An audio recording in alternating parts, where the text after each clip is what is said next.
Pinapapabasura ng Office of the Prosecutor sa ICC Pre-Trial Chamber ang hiling ni dating Pangulong Duterte na interim release. Nakatutok si Marisol Abduraman. Hiniling ng Office of the Prosecutor ng International Criminal Court na ibasura ng korte ang hiling na interim release ni dating Pangulong Rodrigo Duterte. Redacted o tinanggal ang ilang bahagi ng tugon na naka-upload sa website ng ICC dahil sensitibong impormasyon ang nilalaman nito. Sa 12 pahinang tugon, sinabi ng prosekusyon na naniniwala itong kailangan ang patuloy na detention ni Duterte para masigurong dadalo ito sa kanyang paglilitis, masigurong hindi niya haharangin o ilagay sa peligro ang investigasyon at ang court proceedings at para mapigilan siyang ipagpatuloy ang paggawa ng krimen na nasa jurisdiction ng korte. Kabilang sa dinitalyang dahilan ang hindi raw pagtanggap ni Duterte sa legitimacy ng legal proceedings laban sa kanya. Kita raw yan sa mga pahayag ni Duterte at sa mga ikinilos ng kanyang mga kaanak, partikular ang pagsabi nilang kinidnap si Duterte ng ICC. Tinukoy pa ang pagpukol ng cellphone ng common law wife ni Duterte na si Hanilet Abansenia sa isang miyembro ng arresting team noon sa Pilipinas, dahilan para masugatan ito. Nananatili rin daw makapangyarihan si Duterte, kaya posibleng malagay sa peligro ang investigasyon at ang seguridad ng mga testigo at mga biktima. Kapag pinayagan ng interim release, mas magkakaroon daw siya ng akses sa kanyang mga koneksyon para isagawa ito. Binanggit dito ang kanyang mga anak, partikular si Vice President Sara Duterte na may impluwensya sa gobyerno at mga kaalyado ng kanyang ama.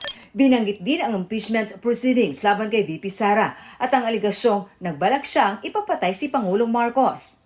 Kapuna-puna namang binanggit ng prosecution na nagkaroon sila ng usapan ng depensa para sa negosasyon kung paano mamimitigate ang mga risk kung bibigyan si Duterte ng interim release.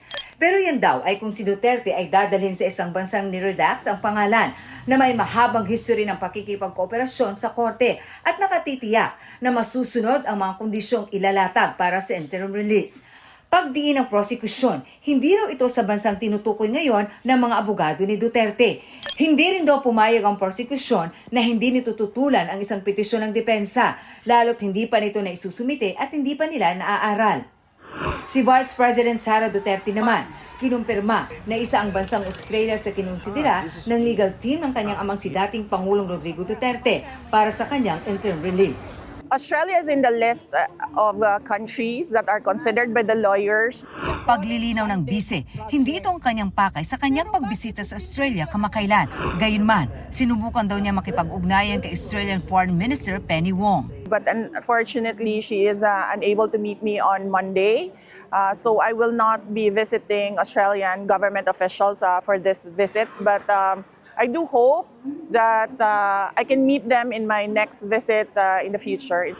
Bukod sa Australia, may isa pang bansa na binanggit sa hiling na interim release ng kanyang ama pero hindi siya nagbigay ng detalye tungkol dito. Unfortunately, sir, I cannot talk about the contents of that petition. Only the lawyers of President Duterte can talk about the request for interim release because some portions of that, particularly those items that were redacted and considered as confidential, can only be between those who have a privilege, lawyer-client privilege. Balik bansa ng VP ngayong hapon ayon sa kanyang tanggapan matapos ang ilang araw na pagbisita sa Australia. Bukas, nakatakda naman siyang dumalo sa isang pagtitipon sa Pampanga. Para sa GMA Integrated News, Marisol Abduraman, nakatuto 24 oras.